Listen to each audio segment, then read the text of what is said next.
¿Qué tal, querida comunidad? ¿Cómo están? Espero que se encuentren en armonía y equilibrio. Esa es la forma como deberíamos siempre plantearnos la vida, ¿no? La vida como armonía y equilibrio. Esas palabritas son claves centrales profundas en el mundo andino. La vida funciona en equilibrio. Es el misterio de la vida, el misterio para los seres humanos, aprender a caminar en la cuerda floja del equilibrio para evitar caerse de un extremo a otro, para guardar ese punto que nos permite estar en sintonía, en simbiosis con la Madre Tierra, con el Padre Sol, con la Mamá Luna, con todos los seres que hacen la vida. Así es el desafío y tenemos que buscar siempre esa correlación con cada una de las fuentes de vida. Así que estamos contentos de seguir siempre encontrando, aprendiendo, profundizando. Así que le damos la bienvenida a nuestro querido hermano, compañero Sadir,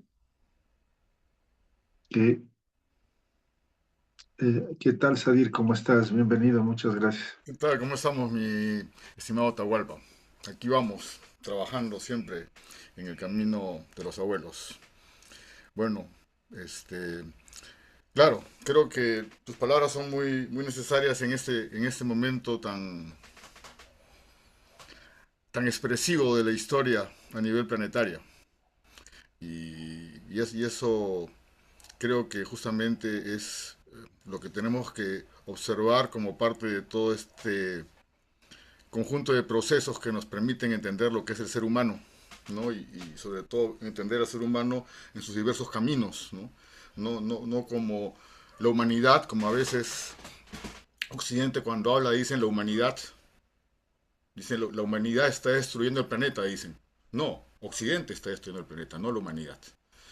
Creo que es importante definir para justamente que haya esta armonía, que hay actores que son diferentes, que vivimos un mundo diverso, y que querer imponer justamente qué es lo que sucede, verdades de unos a otros es lo que genera justamente todos estos desequilibrios. Justamente el día de hoy vamos a hablar un poco sobre lo que es el pensamiento simbólico espacial andino para entender de una u otra manera en qué se basa esta otra mirada diferente a la mirada de Occidente, ¿no? Más allá eh, de las valoraciones de lo bueno o lo malo, que en mi entender sí existe. Hay, hay, hay seres que construyen, hay seres que destruyen. Y ahí está la diferencia, para decirlo en una sola palabra. Y justamente dentro de eso nuestra mirada andina tiene esta visión de armonía que bien hablaba Atahualpa y que es la base de justamente no solamente de la cosmovisión, sino de toda la cultura. Entonces voy a compartir imágenes para poder ilustrar un poco lo que voy a ir comentando. Bien, lo que determina la cultura de un pueblo, la cual está determinada por la geografía primeramente y luego por la historia, pero lo que determina finalmente la cultura de un pueblo es su cosmovisión. ¿Qué cosa es la cosmovisión? Es la imagen del mundo, es la explicación de la existencia. Y eso a veces está dado en términos religiosos, otras veces está dado en términos filosóficos, otras veces está dado en términos científicos, en fin. Hay una serie de narrativas que nos van explicando, que nos van mostrando de una u otra manera, todas con veracidad, porque no podemos, a mi entender, no podemos decir que la idea de Dios es más veraz que la idea del Big Bang, o que es más veraz que la idea de la serpiente que abre su ojo. Son, son lenguajes, ¿no? Son maneras de representar un concepto, un conocimiento, un entendimiento. Entonces, la base, si bien es de la cosmovisión, es esta la que nos da justamente los códigos, los paradigmas, ¿no? Con los cuales se erige el pensamiento, los dogmas, los mitos, etcétera. Eh, y esta cosmovisión es de una u otra manera, como decía, es la base para las demás expresiones de la cultura, llámense la ciencia, el arte, la espiritualidad, etcétera. En el mundo andino, en la cultura milenaria del Tahuantinsuyo, hurgando en nuestra historia, recogiendo los símbolos milenarios de las diversas regiones, nos encontramos de que existen una serie de constantes desde hace 5.000 años, desde 5 milenios para generalizar, porque de hecho ya hace 5 milenios ya había alta cultura, es decir, que antes de esa alta cultura posiblemente hayan habido unos cuantos miles más de desarrollo, ¿no? Pero ya hace 5 milenios, por ejemplo, encontramos Caral, encontramos Bandurria, encontramos allá en Ecuador Zumpa, etcétera, ¿no?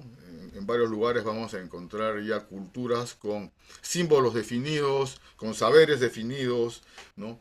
Que se han mantenido gracias a que nuestra cultura andina es una cultura tradicional, lo cual no quiere decir que la tradición no se desarrolle, no evolucione. Sí evoluciona, por supuesto que sí. Se transforma, se enriquece, se diversifica, pero se sostiene, se mantiene. ¿Qué mantiene? Paradigmas. O sea, el paradigma andino, el paradigma del hombre vinculado a la naturaleza, del hombre parte de la naturaleza, es muy antiguo. Y vamos justamente a ver algunas imágenes eh, fundamentales dentro del imaginario de nuestros maestros ancestrales que nos van a permitir ir entendiendo de qué se trata todo esto, ¿no? Y de qué se trata el pensamiento eso, simbólico espacial, ¿no? Para empezar, el entendimiento del cosmos no solamente es una palabra, no es que le llamo al cosmos Pacha y que es lo mismo, o al universo le llamo Pacha o al mundo le llamo Pacha, ¿no? El término Pacha es un término del Runasimi que tiene una gran acepción que es el espacio universal. Pero en esta visión, en este llamado cosmos universo, no existe solamente un universo, sino que existen muchos universos.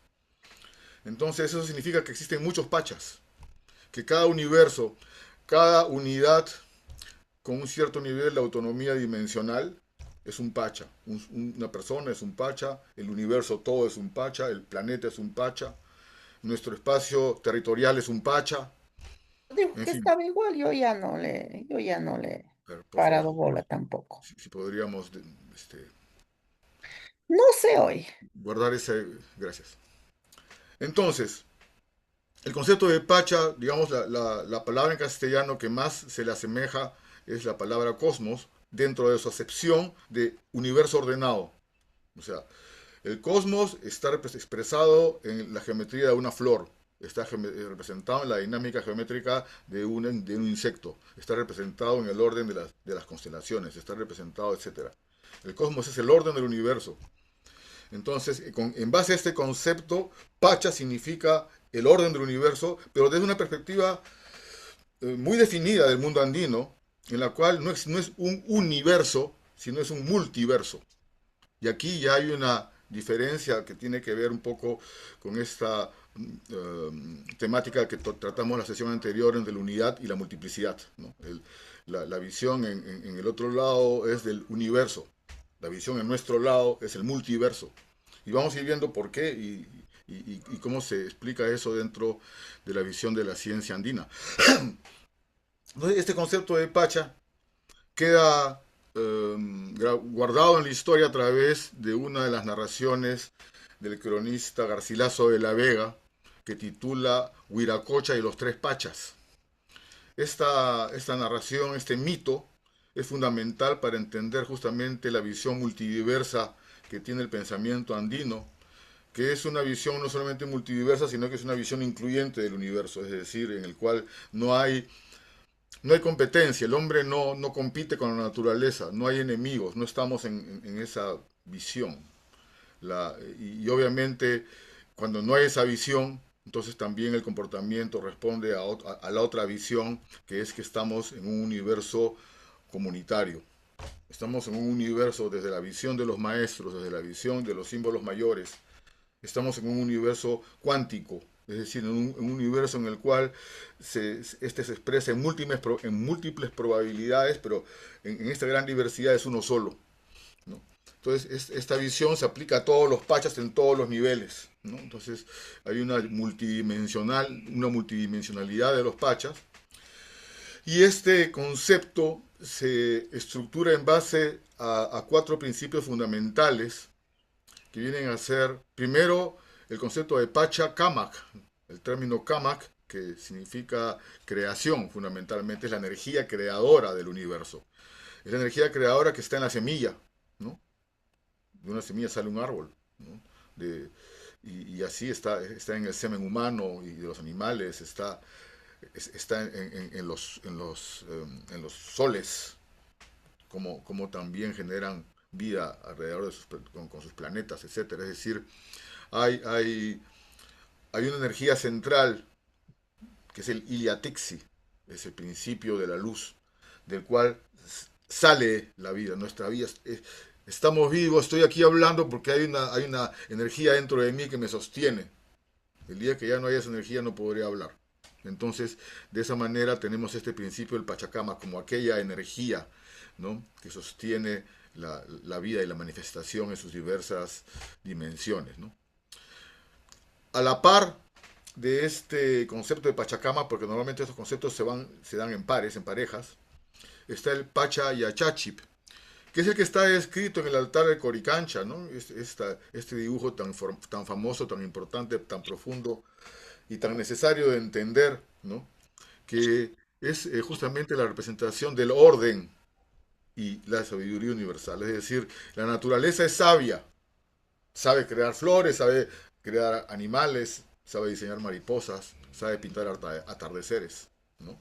Esa es la sabiduría del universo.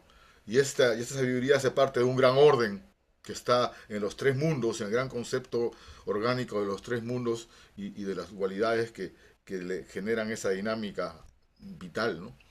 Y entonces, ese concepto de Pachayachachi, bueno, vamos a profundizarlo luego, pero va, como digo, de la mano de Pachacamac. Entonces, Pachacamac, que es la energía, Pachayachachi es el orden. Esta es una dualidad, orden, energía, ¿no? La energía no puede existir sin un orden, ¿no? O sea, un átomo es un átomo por el orden de sus electrones. Ahí está la diferencia, ¿no? Entonces, justamente la energía está determinada por el orden, y el orden tiene que ordenar algo, que es la energía. Entonces es una dualidad, ¿no? Y luego hay una segunda dualidad que es Pachamama y Pachacuti. Pachamama, que es la representación o es la expresión de la vida universal en la naturaleza, ¿no? Todo aquello que tiene un espíritu, está vivo y tiene una conciencia de una u otra manera, expresado en este concepto de la madre naturaleza, ¿no?, que va de la mano con el concepto de Pachacuti, que es el movimiento cíclico universal. Es decir, cada forma de existencia tiene su propia ciclicidad, ¿no? Todas. Y eso significa de que no existe la manifestación de la vida sino en función de los ciclos de la vida. El tiempo no es lineal, el tiempo es cíclico. Vamos creciendo en función de ciclos, cada año, cada día, cada semana, cada mes, cada año, cada década. Se va desarrollando la vida siempre en ciclicidades, ¿no? Entonces, estos cuatro principios del Pacha son fundamentales para entender de que la realidad y el entendimiento de la realidad se manifiestan en el espacio y en el espacio-tiempo, porque el tiempo es una dimensión también del espacio, ¿no? Entonces, para esto tendremos que un poco entrar a ver algunos detalles de lo que nos va a permitir entender este concepto. Y uno de estos primeros aspectos es el principio del Yanantin. El Yanantin significa la dualidad complementaria, significa la pareja, significa la energía, porque toda energía se expresa en una polaridad masculina y femenina, que en ese caso va a estar representada en la escalera y la espiral representando la escalera del espacio y la espiral representando el tiempo, ¿no? Es el espacio escalar, porque es el espacio en diferentes escalas, son mis células, mis órganos, mi cuerpo, mi familia, mi sociedad, mi territorio, mi planeta, etcétera, ¿no? Entonces es la escala del espacio en la cual existo, ¿no? Las diferentes dimensiones, los diferentes mundos del espacio, de la existencia, de mi ser cuántico, ¿no? Y luego está la espiral que es cíclico, perdón, que es cíclica, ¿no? También los ciclos de mis células son diferentes a los de mis órganos y diferentes a los míos y diferentes a los de mi sociedad, y etcétera, ¿no? Entonces hay estos dos conceptos de la ciclicidad escalar y de la escala cíclica, son los principios de la fractalidad, ¿no? La fractalidad es muy importante en estos términos del entendimiento del universo porque nos permite justamente comprender la dinámica de crecimiento, ¿no? Por ejemplo, ¿dónde vemos la fractalidad? Está en todas partes, pero ¿en dónde la vemos, por ejemplo, muy nítida? En una planta. Está la semillita, van saliendo las hojitas y poco a poco todo tiene proporciones, todo tiene ritmos, todo tiene simetrías, todo tiene funciones, ¿no? Y salen las flores y todo tiene geometría, ¿no? Y todo tiene movimiento y esas flores se mueren y salen los frutos y etcétera, ¿no? Entonces, toda esta dinámica cíclico-escalar que hace parte de la fractalidad ha sido entendida por nuestros abuelos. Y es por eso que este símbolo está presente desde la antigüedad en todo nuestro continente, en Centroamérica es Ometeotl, ¿no? Los olmecas, los toltecas, todos ellos trabajaron este símbolo, ¿no? Y una de sus denominaciones es Ometeotl, es el dador del movimiento, ¿no? O sea, hay una comprensión a través de la geometría, hay una comprensión de los principios básicos del universo. Por eso hablamos de pensamiento simbólico espacial. Va más allá de la narrativa verbal. O sea, la narrativa verbal nos permite explicarlo, contextualizarlo, etcétera. Pero su esencia está manifestada en el espacio-tiempo, ¿no? Entonces, esto es importante para nosotros porque nosotros aquí en las ciudades estamos acostumbrados a pensar con la mente, con las razones, ¿no? Verbalmente, literalmente. Y existe ese otro pensamiento, que es el pensamiento simbólico espacial, que es el que manejaron los abuelos, ¿no? Y que es muy importante porque no solamente nos permite entender a los abuelos, sino también nos permite entender al universo. Son códigos profundos de conocimiento. El problema del colonialismo es que nos han hecho pensar de que la manera de entender la vida es escribirla en libros y hacer cosas escritas en teorías, ¿no? Y eso, si bien es cierto para Occidente, no es cierto para nosotros. Para nosotros no tenemos que escribir libros y escribir en letras. Nosotros tenemos un pensamiento simbólico espacial que nos permite manifestarnos a través del arte, a través de las huacas, de los espacios sagrados, de la arquitectura, de la geografía sagrada, de la música, de la textilería, de las vestimentas, de las danzas. Es decir, la expresión del ser humano desde su espiritualidad más profunda, ¿no? No en una visión del consumismo y aquel que es mejor porque logra ser más bandido para hacer más plata. No es esa la visión con la cual nosotros nos manejamos, ni nos queremos manejar, creo, no se trata de eso. Justamente por eso es que necesitamos tener una visión filosófica muy clara para saber qué camino andamos en el camino del desarrollo. Porque el único desarrollo no es el desarrollo de Occidente, eso es parte de su colonialismo, ¿no? O sea, hay otras formas de desarrollarnos y creo que ahí está nuestro reto y por eso primero tenemos que entender el espacio y el tiempo en su verdadera dimensión, en movimiento, no solamente como definiciones de diccionario, ¿no? y de libros, que son interesantes pero pueden ser congeladoras, ¿no? El documento que nos deja el cronista quechuaymara Juan Santa Cruz Yanqui Pachacuti Salcamaigua, eh, quien escribe una obra Tres Relaciones Peruanas y en la cual deja un dibujo sumamente importante que es la transcripción del altar del Coricancha, ¿no? En la cual él dibuja los símbolos y también describe qué son estos símbolos. ¿Qué es el altar del Coricancha? El nombre original del templo del Coricancha, así llamado hoy, su nombre original es el Pachayachachip Huasin, es decir, es la casa de Pachayachachip. Y está escrito, ¿no? Porque en realidad este es el altar mayor. Y este altar mayor, pues obviamente va a representar las ideas fundamentales de la cosmovisión andina, ¿no?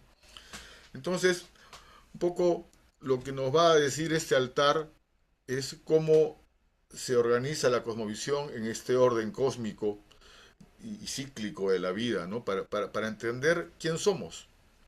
Porque si hay algo que nos diferencia justamente entre la gente del uno y la gente de la multiplicidad, es que la gente del uno pues va a pensar de que la existencia está en sí mismo y que todo comienza y todo termina en lo que él entiende y cómo vive la vida. Pero la gente de la multiplicidad es diferente. Para la gente de la multiplicidad no existe que yo soy uno, existe que yo soy todo. Es decir, yo soy el sol, yo soy la luna, yo soy las estrellas, yo soy las montañas, yo soy los valles, yo soy los animales, yo soy las plantas, yo soy los ríos, etcétera. Yo soy mi gente y yo soy los demás también. Entonces, esta otra visión hace que nuestra conciencia del yo, obviamente, sobrepase el ego, ¿no? Entendiendo el ego como aquella posición de la mente de pensar de que todo gira en torno a uno mismo, ¿no? Entonces, obviamente, eso es una limitación mental muy grave. Yo sé que para el mundo moderno eso es normal, pero para el mundo andino es grave. Para el mundo andino es grave porque un egoísta no funciona en un mundo comunitario. Entonces, ahí es donde tenemos que definir quién somos, y en ese contexto lo que somos es runas. O sea, no somos personas solamente, somos runas. ¿Qué significa ser runa? Runa significa ser comunero, eso significa ser runa. Es decir, ser consciente que somos parte, que participamos de una comunidad o de un conjunto de comunidades mayores, que participamos de un conjunto de pachas dentro de pachas dentro de pachas dentro del gran pacha. Entonces hay un orden cósmico, hay un orden arquetípico que trasciende los niveles, que penetra todos los niveles, ¿no? Y ese orden está representado en este altar, y como vamos a ver, también este altar está representado en un símbolo que es el símbolo de la chacana. Bueno, vamos a ir un poco haciendo los correlatos, ¿no? Entonces, para entender esta visión, pues hemos hecho un gráfico un poco más legible, y eso nos va a permitir un poco ubicar lo que viene a ser justamente el pensamiento simbólico espacial andino a través de lo que es, digamos, la cosmovisión ordenada en este altar, y la cual la vamos a observar de la manera siguiente. Vamos a ver de que hay un eje vertical al centro, y luego vamos a ver de que hay 4 círculos y otros elementos, una franja central, y luego 2 verticales, uno a la derecha y uno a la izquierda. Esa es la estructura espacial, digamos, de la imagen. En la imagen central vamos a encontrar en la parte superior la representación de una cruz de brazos iguales, pero con una característica muy importante. El brazo vertical está unido por una línea, y el brazo horizontal está representado en 2 estrellas separadas. Si nosotros vemos la imagen inmediatamente inferior, vamos a encontrar un óvalo alargado con 2 elementos que son el sol y la luna a los lados. Es decir, este óvalo alargado de una u otra manera va a estar representando el 3. Es decir, va a estar representando los 3 mundos. Los 3 mundos, de los cuales hablaba Garcilaso y que están aquí representados en esta imagen, es un concepto multidimensional de la realidad, ¿no? Y básicamente de 3 dimensiones. La primera dimensión, que es la dimensión macro, por así decirlo, es el Hanan Pacha, el mundo de arriba, que también representa el tiempo largo, es decir, representa los milenios hacia atrás, los milenios hacia adelante. Los seres del mundo de arriba son los astros, el sol, la luna, las montañas, es decir, todos aquellos seres que viven miles de años, y que viven en las alturas, ¿no? Tiene una analogía con el ser humano y representa la conciencia, el pensamiento, la conciencia, lo más elevado, la visión desde la conciencia, ¿no? Entonces, en ese nivel el ser humano pues está conectado con las sabidurías, ¿no? Con la astronomía, en fin, con la química de las plantas, con la música, etcétera, ¿no?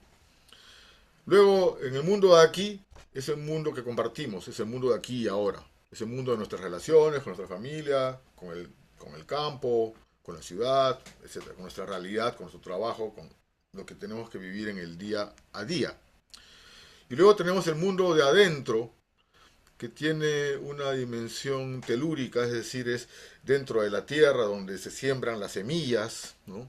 Es el espacio interior de la chakra, donde vamos a trabajar la tierra, ¿no? Pero también es el lugar donde enterramos a nuestros muertos, es el lugar donde termina la vida y es el lugar donde comienza la vida también, ¿no? Entonces la tierra es un lugar muy importante porque va a implicar en esta dinámica, va a implicar justamente un momento de renacimiento, ¿no? En esta parte inferior vamos a encontrar eh, a la tierra expresada en Pachamama y a las aguas de las lagunas, de los mares, expresadas en Mamacocha. Mamacocha es el agua femenina, Yacumama es el agua masculina, ¿no? Este es Yacumama, pero este río es Yacumama. Yacumama es el río, Yacumama es la catarata, Yacumama es el agua vertical que fecunda la vida, mientras que Mamacocha es el agua horizontal que es la fuente de la vida, ¿no? Entonces tenemos estos cuatro círculos que son pues los dos abuelos de arriba, el sol y la luna, y los dos abuelos de abajo que son la tierra y el agua. Entonces de esa manera tenemos una visión espacial, una visión simbólica espacial. Los abuelos están ubicados en determinados lugares y tienen un movimiento en la realidad, ¿no?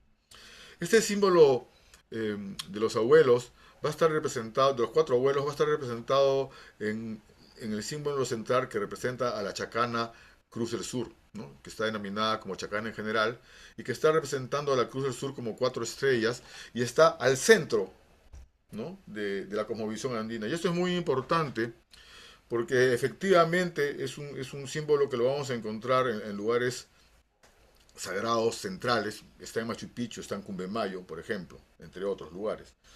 Y entre otros templos fundamentales, ¿no? Y además de eso, obviamente, es parte de la astronomía sagrada andina, porque es la que marca justamente todo el movimiento interequinoccial, ¿no? Y en ese va a dibujar toda la dinámica astronómica relativa a lo que viene a ser la gran constelación de la llama, la constelación del mono, la constelación del zorro, son constelaciones, la constelación del sapo, ¿no? Entre otras constelaciones que aparecen en esta época equinoccial, que es la época en la cual, por lo menos aquí en la Sierra Sur, está despejado, ¿no? Y es cuando se puede ver en plenitud las estrellas, ¿no? Esta Chacana Cruz del Sur obviamente tiene una importancia más allá de su expresión astronómica en lo simbólico, ¿no? Y vamos un poco a verlo en otras imágenes, ¿no? Otro aspecto que es fundamental, si queremos entender el pensamiento andino y toda su dinámica, es que todo es dual. Ya habíamos hablado del Yanantin, ¿no? El Yanantin es una manifestación de la dualidad a través de la complementariedad, ¿no? Eh, no También existe la contrariedad, ¿no? Pero en este caso la visión armónica andina se basa en la complementariedad, ¿no? Y la complementariedad es muy importante porque para el mundo andino el hombre, el ser humano no es un individuo. O sea, ustedes dirán, bueno, ¿cómo es eso? Claro, para Occidente sí somos individuos, porque es otro paradigma. Pero para nosotros no somos individuos. El ser humano es una pareja. Siempre somos pareja. Desde que nacemos, primero somos pareja con nuestros padres, porque hay una dinámica energética, obviamente, que tiene que ver con masculino y femenino de nuestros padres. Pero por otro lado, la realización del ser humano se va a dar a través de la pareja porque la realización del ser humano es la prosecución de la vida. Es decir, es la crianza de la semilla, la crianza de los hijos. Eso es muy importante porque esta visión es una visión que viene de un pueblo agrícola, un pueblo para el cual lo más importante es la semilla, porque de la semilla es que se va a poder lograr tener una buena cosecha, ¿no? Entonces, toda la cosmovisión andina va a estar expresada en esta dinámica en torno a la familia y en torno a la chacra, ¿no? Que es lo que está dibujado en la parte básica de este altar. La chacra es el espacio por excelencia de la cultura andina. Todos los templos están rodeados de chakras, o todas las chakras tienen un templo al centro, por decirlo de alguna manera, ¿no? La chakra es el espacio mágico mítico, es el espacio que se relaciona con los apus, que se relaciona con la naturaleza y toda esta visión mágico-mítica que es fundamental en la filosofía andina. Porque el pensamiento andino no es un pensamiento racionalista, es un pensamiento mágico-mítico. Es un pensamiento que existe, que encuentra la explicación en la figura de una montaña. Encuentra una explicación en la figura de una constelación que aparece en determinada fecha detrás de cierta montaña, ¿no? O sea, todo esto no tiene que ver con el pensamiento racionalista a Occidente. Para Occidente todo eso no existe, ni puede existir, porque su pensamiento racionalista solamente le permite medir y entender lo que mide. Pero para nosotros, en la visión andina, existe la dimensión mágico-mítica. Y en esa dimensión mágico-mítica existen realidades que tienen que ver con la realidad física también, física material que nosotros entendemos, ¿no? Entonces de ahí es donde surge muchos entendimientos del universo y surge también el uso de las plantas maestras, de las cuales vamos a comentar algo en un momento. Y entonces lo que vamos a ver en esta imagen es la ciclicidad del año. Vamos a ver cómo es que se mueve la energía desde el sol que genera la lluvia, ¿no? Al comienzo del año, cuando aparece Catachillay, que es la constelación de la Yacana o de la Llama, ¿no? Y cómo a través de la lluvia y de rayos se fecunda la semilla que está en la base, ¿no? Y de la base surge el árbol, surge el malqui, con su cabeza que es la copa y con su otra cabeza que son sus raíces, ¿no? Y que se convierte finalmente en el arco iris desde los colores que emana con sus flores, con sus mariposas, con sus pájaros. Entonces toda esta explicación del mundo es una explicación poética. Hay una imagen de Guamán Poma que es muy especial en su título, dice el astrólogo poeta, y nos habla del astrónomo andino, ¿no? Describe que es el que sabe del ruedo del sol y la luna y del movimiento de las estrellas, etcétera, y lo dibuja con su cetro. Bueno, lo importante aquí es entender que el pensamiento andino es un pensamiento eh, científico-poético, porque entra la magia y el pensamiento mágico mítico. Entonces las explicaciones van más allá de esa realidad que queremos medir, que queremos explicar, ¿no? Y eso es muy importante. Si no entramos por esa conexión, no vamos a poder jamás conectarnos con el mundo andino. O sea, esa parte mágica es fundamental. ¿Por qué? Porque el razonamiento solamente nos permite tener una cierta frecuencia de onda de la realidad, mientras que la intuición y la espiritualidad nos permiten ingresar a otra frecuencia de onda que el razonamiento no puede ingresar, ¿no? Entonces, eso lo sabemos por la práctica. Y bueno, son miles de años de práctica al final de cuentas, ¿no? Entonces, um, en este mapa vamos a ver que todo está en dualidades, ¿no? Que está la constelación de Catachilla iniciando el año 21 de junio, está la constelación de Choquechincha o del Jaguar en la plenitud del año, en el momento en que empiezan las lluvias, ¿no? Y está el amanecer y el atardecer. O sea, la dinámica de las dualidades, la dinámica de las energías, pero el movimiento que hace que nosotros, como seres humanos, por eso el dibujo lo señala claramente, somos todo esto, ¿no? Como un paréntesis había colocado en esta imagen sobre la figura del círculo, del óvalo alargado, la figura del tumi de Illimo. El tumi es un cuchillo ceremonial de los lambayeques y tiene justamente la forma del óvalo alargado porque representa Huiracocha. Entonces la parte del cuchillo es el que entra al mundo de adentro, ya sea para sanar, ya sea para matar, ¿no? La empuñadura con la figura del hombre es el mundo de aquí, y la parte de arriba es la conciencia con la cual el universo hace lo que tiene que hacer, ¿no? Entonces, el simbolismo, el lenguaje simbólico es muy necesario entenderlo para compenetrarnos con el mundo andino, ¿no? Eh, Porque hay códigos. La dualidad, la tripartición son códigos fundamentales, por eso es que están representados en el símbolo de la cruz, ¿no? Y la doble dualidad también es un símbolo fundamental y por eso está representado en el símbolo de la cruz del sur, ¿no? Y la dinámica del tejido también es muy importante, por eso está representado en la chakra, ¿no? Entonces, esta trivalencia, o perdón, esta presencia de los tres mundos no sería posible si no hubieran las dos serpientes cósmicas, que son Yakumama, que es el agua, que en el mundo de arriba es el rayo, en el mundo de aquí es el río, y en el mundo de adentro es una serpiente que fecunda la vida. Y está Sachamama, que tiene dos cabezas, que es el árbol justamente, ¿no? Que es la naturaleza, que son las plantas, los árboles, los arbustos, en fin, que tienen raíces y copas, y que son la representación de la continuidad del agua. ¿Por qué? Porque son las selvas, son los bosques los que generan las nubes y los que generan el agua. Y es el agua que alimenta a los bosques. O sea, el agua y los bosques son un solo ser, que son Yakumama y Sachamama, que se transforma en Sachamama. Yakumama que entra, Sachamama que sale y sube, ¿no? Entonces eso le da esa dinámica de ciclicidad. Entonces, es en ese sentido que el entendimiento del mundo es un entendimiento simbólico espacial. Estamos ubicados en esta dinámica, ¿no? No somos solamente cuerpos, somos seres cuánticos que formamos parte de una dinámica mucho mayor, ¿no? Entonces, es por eso que existe la chacana. La chacana tiene múltiples dimensiones de lectura. Tiene una lectura geométrica, tiene una lectura de la cosmovisión, que es la que acabamos de comentar, ¿no? En su lectura geométrica es la resolución de lo que se denomina la cuadratura de la circunferencia. Eso también es muy importante para el entendimiento de los sabios, de los maestros geómetras andinos, ¿no? Esta figura existe con sus trazados en las pampas de Palpa, por ahí tengo una fotito más adelante.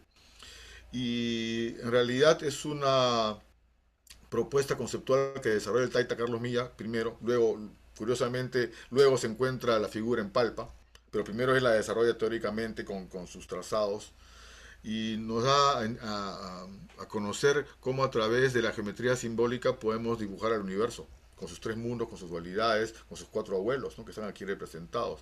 Y sobre todo con la dinámica cuadrado-círculo, que tiene que ver con la unidad y la diversidad. Esta dualidad fundamental cósmica, ¿no? En los arquetipos del orden universal, ¿no? Entonces el cuadrado y el círculo entran en dinámica para lograrse lo que se denomina la cuadratura de circunferencia. ¿Qué significa? ¿Cuál es la importancia de esta operación geométrica o simbólica? La importancia radica en que puedes tener un cuadrado de la misma medida que un círculo, lo cual en términos matemáticos es un imposible, porque el círculo es un número irracional y el cuadrado es un número racional. Y sin embargo, a través de esta operación, los abuelos lo logran. Y bueno, olvidé poner una fotografía, pero lo digo, o de repente encontré una por ahí. Los abuelos tiahuanacos tienen un gorro cúbico, ¿no? Con cuatro puntas, que cuando se lo ponen, con el círculo del cráneo, hacen que abajo sea círculo y que arriba sea cubo, sea cuadrado, ¿no? Entonces, es una manera simbólica de representar justamente eso, la armonía, el equilibrio entre lo que tiene medida y lo que no tiene medida, el equilibrio entre lo masculino y lo femenino, el equilibrio entre el espacio y el tiempo. O sea, las diversas formas de equilibrio que justamente son la esencia de la dinámica de la armonía, ¿no? Aquí está, este es el dibujo, ¿no? Es un trazado que hay en las pampas de Palpa, que fue descubierto en los años 90.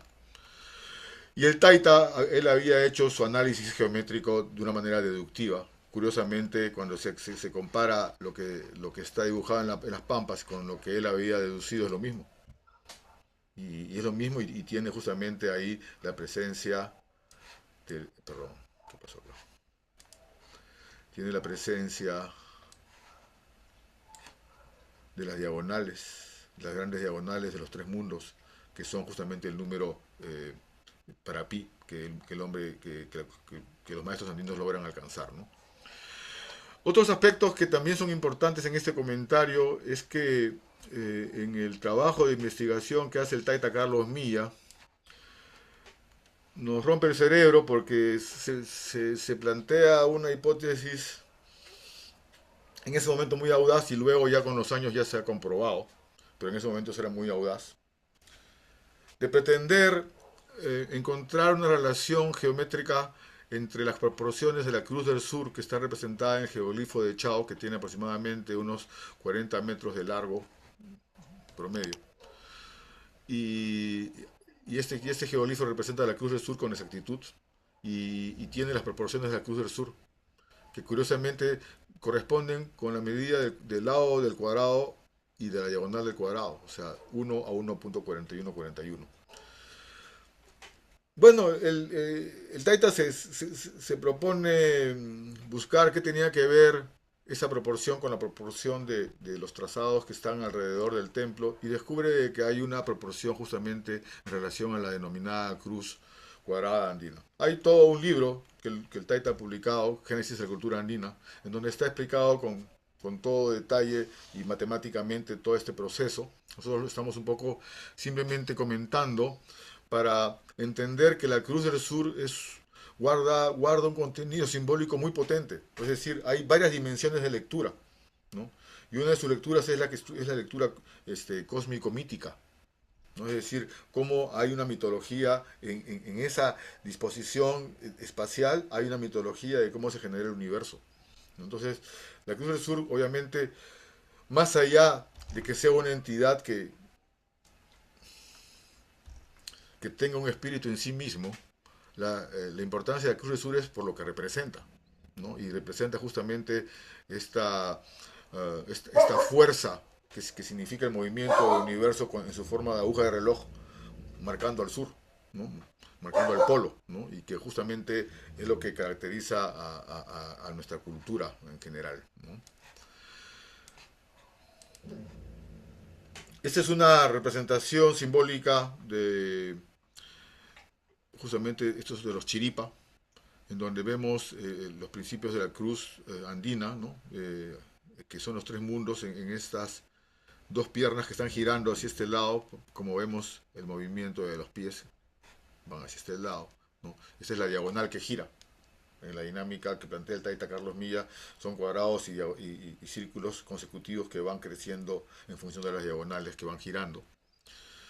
Y luego la gran diagonal que justamente representa el número pi, y los cuatro abuelos, las cuatro direcciones, que son las que marcan justamente también uno de los espacios del proceso de la Chacana Cruz Andina, ¿no? Hay toda una creatividad artística, estilística, en la gran diversidad de pueblos a lo largo de los milenios andinos, representando a la chacana. Es decir, no siempre la chacana escalonada es tal como la conocemos en su arquetipo morfológico. Lo que vamos a encontrar son arquetipos más bien espaciales, ¿no? En los cuales tal o cual característica se va a enfatizar y eso le va a dar cierta personalidad a tal o cual chacana. Hay miles de chacanas diferentes, ¿no? Entonces, solamente son arquetipos espaciales que son los que nos permiten identificarla, ¿no? El contenido que vamos a encontrar a nivel de espacio-tiempo es muy interesante porque nos va a permitir representar eh, visiones de forma muy sintética. Por ejemplo, todos sabemos lo que es la ley dialéctica, ¿no? Enunciada hace mucho tiempo, también por Engel y también por Platón y qué sé yo. Hay varios que hablan sobre la ley dialéctica. Uno de los principios de la ley dialéctica es la negación de la negación. Es decir, el nacimiento de un feto hace que ese bebé niegue al feto. Cuando ese bebé empieza a caminar, el niño niega al ser bebé. Cuando el niño se convierte en joven, entonces niega y ya no es niño. Y así sucesivamente, hasta que un día es anciano, ¿no? Negando al haber sido un mayor, ahora se convierte en anciano y después viene la muerte, ¿no? Esa ciclicidad ha sido representada por los abuelos, ellos lo entendieron también, y la representaron a través de este símbolo denominado el símbolo de las aves bicéfalas.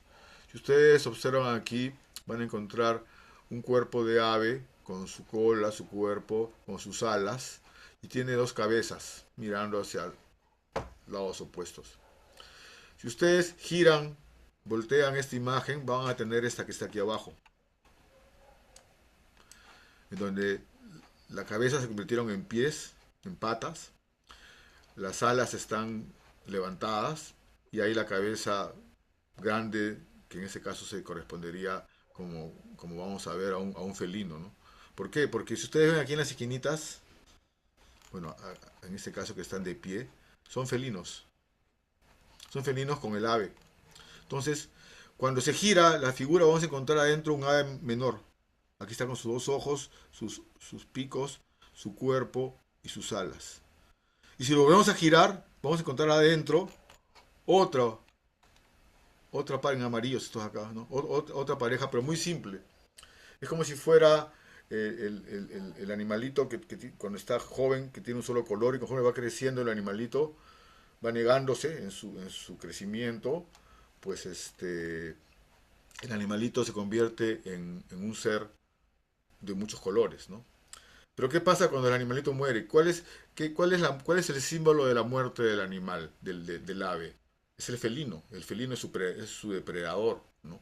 Entonces, espero haber puesto la figura, aquí está. Entonces, ese más o menos es el proceso de lo que hemos estado conversando. Si ustedes ven este felino, se asemeja a este otro felino de la misma tumba, además son estas telas, que si ustedes lo ven, tiene también una cabeza grande y está con las alas levantadas, y dentro tiene otro felino y adentro tiene otro felino, ¿no? Todo esto nos permite ver justamente la ley de la negación de la ley dialéctica. Nos permite entender que nuestros maestros no necesitaban escribir para representar los principios cósmicos. Se necesitaba tener lenguajes simbólicos, sí, y para tener lenguajes simbólicos se necesita que hayan códigos. Y entonces uno de los códigos andinos es el código espacial, ¿no? Es simbólico espacial, y que en este caso tiene que ver con la espiral, porque es la rotación del crecimiento, ¿no? Nos está explicando de que la vida va creciendo en espiral, ¿no? Otro aspecto que tenemos que considerar es que más allá de los aspectos simbólicos culturales, la chacana es una representación de la dinámica energética del sonido, de la vibración, ¿no? Entonces, la vibración, como ustedes pueden ver aquí en estas formas simáticas, ¿no? Es decir, de vibraciones del sonido, estamos encontrando los tocapus. O sea, todo el sonido tiene ordenamientos análogos a los que se generan a través del simbolismo de la chacana y de los tocapus, porque estos se generan en el ámbito del cuadrado y en la organización, en la sistematización del espacio en el cuadrado, ¿no? Entonces, y en este caso, una sistematización que está muchas veces muy ligada a la forma concéntrica, que tiene que ver con la chacana, porque la chacana es, como veíamos cuando hablamos de Pachacamac, ¿no? La energía viene de adentro hacia afuera, y la chacana es eso también, es Pachacamac y es Huiracocha a la vez, ¿no? O sea, por eso esta visión de analogías y de imágenes comparadas de diferentes épocas nos permite poder ir ordenando el sistema que los abuelos de una u otra manera utilizaron y utilizan en su diseño simbólico, ¿no? Entonces podemos tener de una u otra manera una visión esquemática de cómo es que el pensamiento se va a ordenar en arriba, abajo, es que la dualidad de oposición, luego en arriba, aquí y adentro, que son los tres mundos, ¿no? Y en esa dualidad que hay del adentro y el afuera también, ¿no?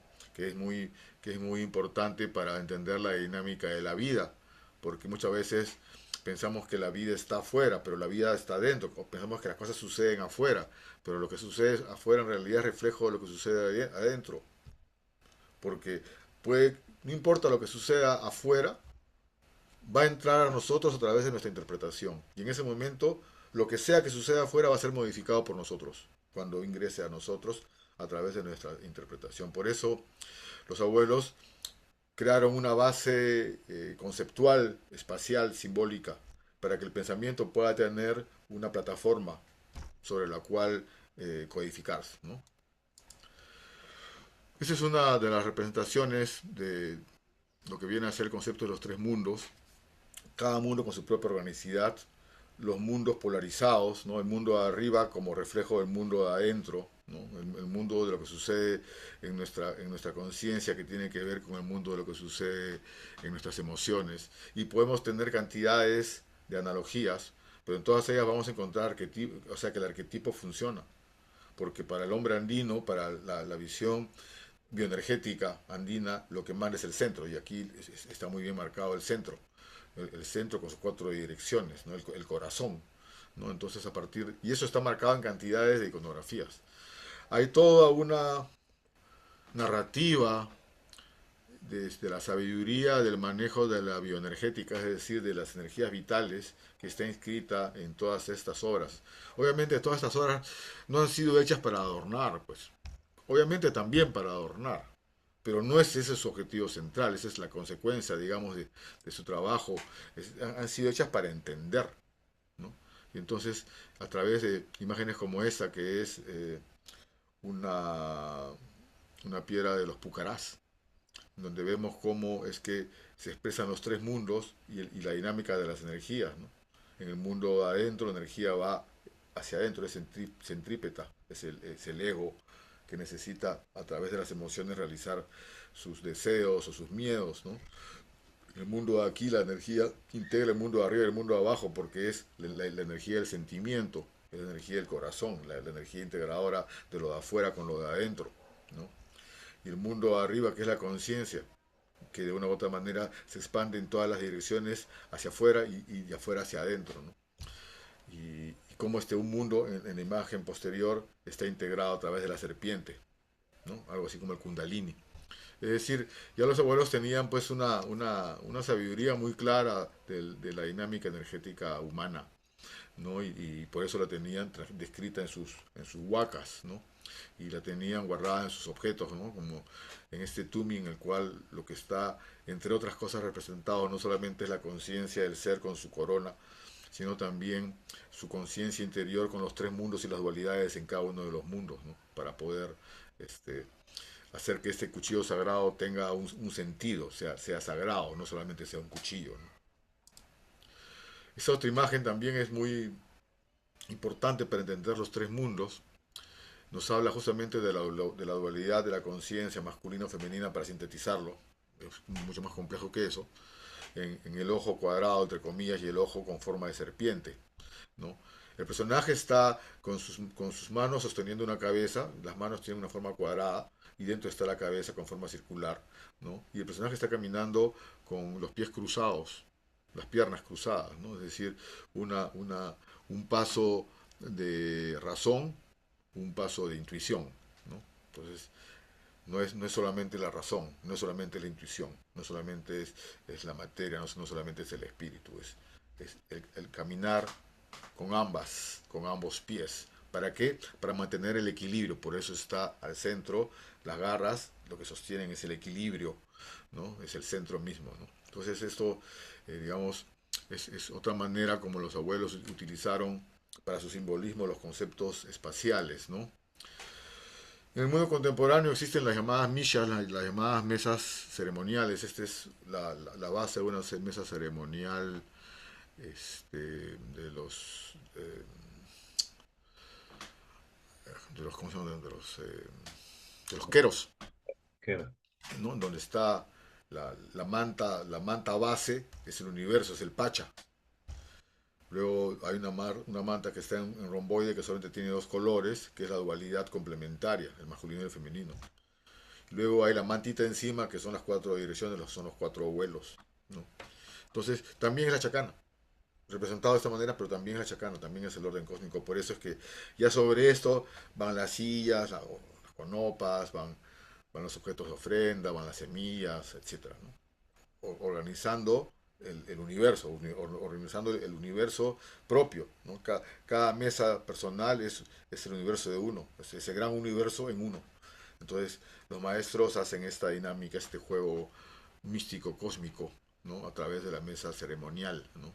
Y obviamente son conexiones mágicas, ¿no? El pensamiento mágico es fundamental para poder conectar con las montañas, para poder hablar con las montañas, para poder hablar, este, en fin, con los apus en general, ¿no? Y con los tiempos, o sea, es una dinámica energética. Vuelvo a repetir, tenemos que entender que todos estos procesos espirituales no se manejan en el plano de la razón, que es un plano vibratorio, se manejan en el plano de la intuición. El que no entra con la intuición no entra. El que va con la razón se va a aburrir, no va a entender nada, va a ponerse crítico, por gusto va a ir. No, o sea, si vas a un espacio sagrado, si vas a practicar una ceremonia, tiene que ser desde la intuición, desde la conexión, desde el encontrarte con la vida misma, ¿no? Y bueno, eso, ya cuando alguien ya entra en esa conexión, ya también, el solo hecho de poder aprender a conectarnos ya nos da una cierta calidad de experiencia, ¿no? La chacana después es un gran ordenador, es un arquetipo. Con la chacana podemos ordenar todo el calendario, ¿no?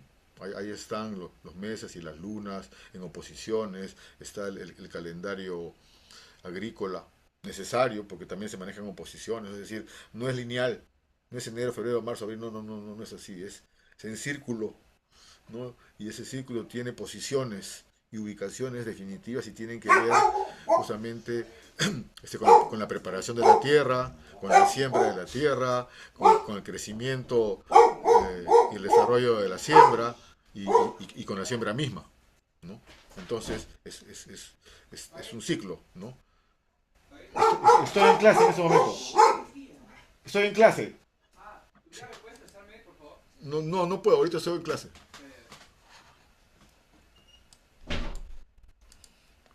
Entonces, bueno, este, aquí un poco más complejo, pero en realidad es lo mismo. El calendario andino es una chacana, ¿no?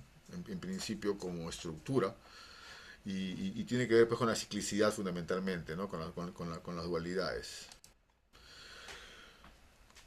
Esta visión es una visión que tiene que ver con las costumbres, con las tradiciones, con los ritos. Tiene que ver con el crecimiento de la vida y también tiene que ver con los proyectos de las chakras, ¿no? ¿Qué semillas presento para el 21 de junio? ¿No? ¿Qué voy a ¿Cuál es la selección de semillas que tengo de mi año que voy a poner a disposición de la vida para sembrarlas este año? ¿No? Entonces entro en un círculo ritual, ¿no? La chacana también es esa relación necesaria, ¿no? De podernos vincular entre todos a través de la fiesta. La fiesta no es solamente un espacio de placer, obviamente. La fiesta es un espacio de reencuentro. La fiesta es un espacio comunitario para festejar la vida juntos, ¿no? Y para recordar en qué momento del año estamos y para festejar ese presente que significa ese momento del año, ¿no? En cada luna, cada sol, cada Inti Raymi, ¿no? Porque son 8 Inti Raymis, son 12 o 13 lunas dependiendo de las tradiciones, ¿no? Entonces, todo eso va a implicar pues toda una dinámica cultural, ¿no? Y una dinámica cultural en base a la visión mágico-mítica que ahora está trastornada porque obviamente ha ingresado la iglesia, entonces ahora las montañas, los apus son Cristo, ¿no? O las montañas son la Pachamama, en fin, se han hecho distorsiones, eh, se toma vino, no sé, hay una serie de aspectos que han obviamente cambiado la mirada, pero eso va a depender de los pueblos. Hay unos pueblos que más, unos pueblos que menos. Hay pueblos que guardan las tradiciones muy antiguas. Y hay otros que están muy alienados. Pero a pesar de todo, todos guardan el espíritu, que es el espíritu de agradecimiento a la Pachamama mínimo, ¿no? Y de honra al sol mínimo. Y a partir de eso, pues la práctica del Aini, del Ayu, nos van a permitir que esta espiritualidad tenga una validación social, ¿no? Porque si no hacemos una práctica real, si no reciprocamos, ¿no? Si no hacemos comunidad en la medida en que podamos, entonces estamos solamente hablando y no se trata de eso. La espiritualidad andina es una práctica, el uso de la chacana es una práctica, No es solamente llevar a Chacana por llevar el símbolo, como quien lleva una cruz cristiana, como quien lleva un polo de de un equipo de fútbol. No, es una forma de vida, expresa una forma de vida. Si llevas una chacana, significa de que estás honrando a la Pachamama, que estás honrando a la vida toda. Entonces, los abuelos en la antigüedad representaron este concepto a través del maestro, del jaguar. Porque el espíritu del jaguar es un espíritu eh, interior, es un espíritu del mundo de aquí, pero es el espíritu de la fuerza para poder enfrentar la oscuridad. Y se entiende que obviamente el ser humano, una de sus labores es enfrentar las oscuridades de sus retos, de sus limitaciones, de sus problemas, en fin. Entonces el jaguar viene a constituir un elemento muy importante y está ubicado en el mundo aquí, ¿no? Porque es la conciencia, es la conciencia del momento, ¿no? Pero también esa conciencia se irradia, por eso lo vemos aquí representado en forma de chacana, en forma de cruz con diagonales y un cuadrado al centro, que está representando los principios de la chacana, ¿no? Y también lo vamos a encontrar en su manifestación como el personaje que llora. La lágrima que está aquí representada es la lágrima que atraviesa los tres mundos, que viene desde la conciencia. La lágrima representa la conciencia del corazón. Cuando sientes algo, cuando sientes el agradecimiento a la vida, lloras. Cuando sientes algo que te hace daño, también lloras, ¿no? Cuando sientes plenitud de lo que estás compartiendo, también lloras. Entonces, la lágrima es la expresión de Huiracocha que llora en la lluvia. Pero no llora por compasión, sino todo lo contrario, llora por amor. No, por eso es que es muy importante descolonizarnos de toda la visión de la iglesia, ¿no? Porque la iglesia trae esos sentimientos, ¿no? La víctima, la compasión, el pecador, la culpa. Y eso hace daño. O sea, basta ahora verlo todo bajo los filtros de la neurociencia para entender que todo eso hace daño. Para no creer de que no, ¿cómo vas a decir eso? De que hay que respetar. No, hay que respetar, pero eso no quiere decir de que no haga daño. Hace daño. Entonces necesitamos justamente las visiones positivas del mundo andino, ¿no? Que son el amor a la Pachamama, el agradecimiento, la ofrenda, ¿no? El compartir, la reciprocidad, ¿no? El cariño a la vida, la fuerza interior, enfrentar a las oscuridades, ¿no? Y de una u otra manera, pues bueno, aquí ver que todo eso está presente a lo largo de los siglos, desde las épocas de Pentarrón, con esta imagen aquí abajo, donde está la imagen, la fotografía del altar de forma de chacana que encontraron ahí hace 5.000 años, tiene antigüedad, tiene 9 pisos, eso está en el piso más antiguo, ¿no? Y pues ir entendiendo de que este símbolo del espacio, eh, del espacio-tiempo en este caso, ¿no? No ha sido pues puesto solamente al azar, tiene una representación muy profunda, ¿no? Porque representa la multiplicidad, representa justamente la comunidad, ¿no? Como hemos estado viendo, ¿no? Es opuesto a la estrella de David, es opuesto a la estrella de 5 puntas del hemisferio norte, que representan al hombre, ¿no? O sea, en cambio, la chacana no representa al hombre, representa al cosmos, porque aquí somos cosmos, no somos personas, somos seres que somos parte del cosmos, pero somos el cosmos. Entonces, ese entendimiento es el que tenemos que recuperar a través de la práctica, ¿no? Y la primera práctica es la práctica justamente de la conciencia cósmica. Por eso la importancia de los símbolos, porque ahí es donde está guardada la matemática cósmica, por así decirlo, ¿no? Todo lo que ahora el mundo moderno está descubriendo, ¿no? La fractalidad, la cuántica, el holismo, todo eso los abuelos lo manejaban hace siglos. Hace siglos. Obviamente no hablo de la cuántica electromagnética porque ese es otro plano, pero sí hablo de la cuántica de la naturaleza. Porque El tema de la cuántica de la naturaleza es fácil entenderlo, ¿no? O sea, si la física electromagnética nos permite determinar que los átomos y todos tejidos atómicos son cuánticos, eso significa que la naturaleza es cuántica. Entonces tenemos que entender de qué manera es que se expresa la cuántica en la naturaleza y los abuelos lo entendieron. Y una manera de entenderlo es justamente la chacana. Si existe un símbolo cuántico, es la chacana, porque representa todas las probabilidades de los tres mundos en todas las dualidades y de los cuatro abuelos, que son fundamentos arquetípicos de la dinámica universal cósmica, ¿no? Esta es la fotografía aérea del geoglifo de Chao, con la comparación con la fotografía, con la aerofotografía, que el Taita Carlos Milla publica en su libro, y que a mi entender es el momento en el que se abre el gran portal del nuevo mundo, de la nueva cultura andina, o sea, de esta época, en el momento en que se hace este descubrimiento. Porque hasta antes no se hablaba de cultura andina, se hablaba de la cultura preincaica, se hablaba de campesinos, se hablaba de indios, de indígenas, pero no se hablaba de cultura andina.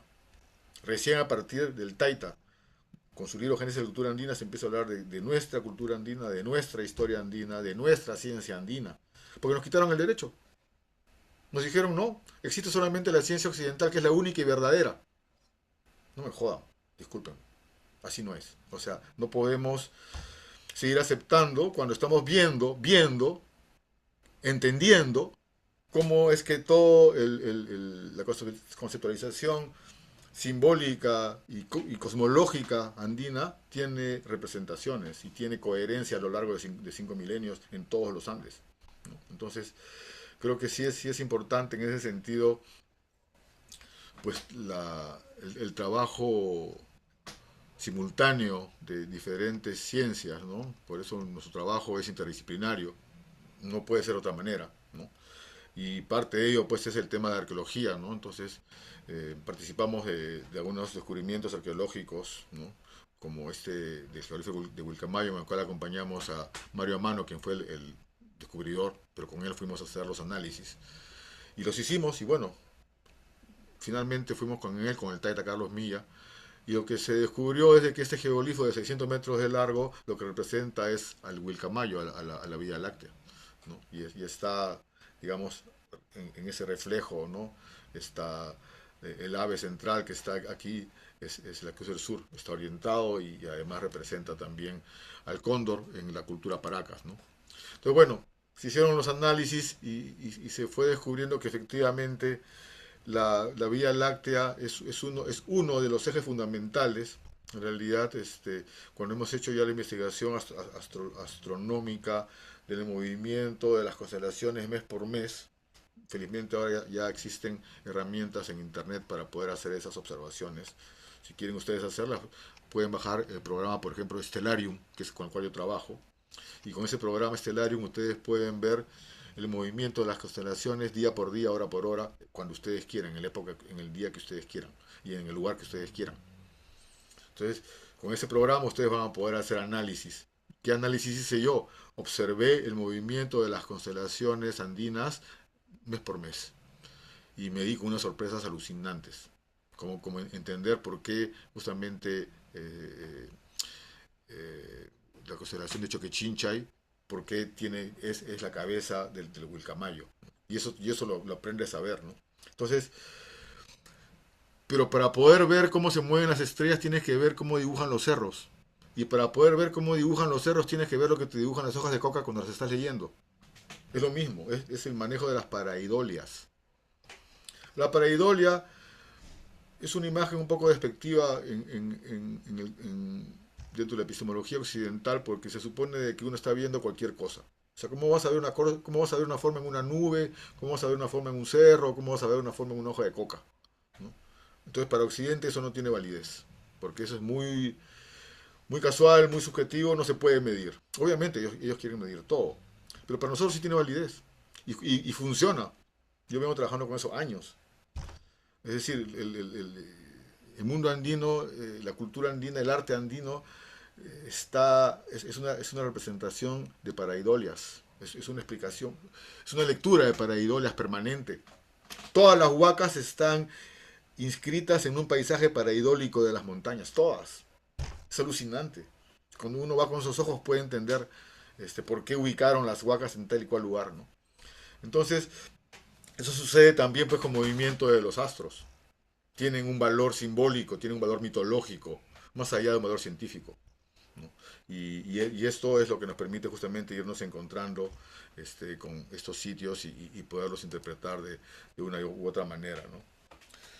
La Cruz del Sur, más allá de su presencia, digamos, en la astronomía y en las visiones astronómicas del arte, también tiene una representación conceptual del símbolo en sí mismo. Representa la doble dualidad.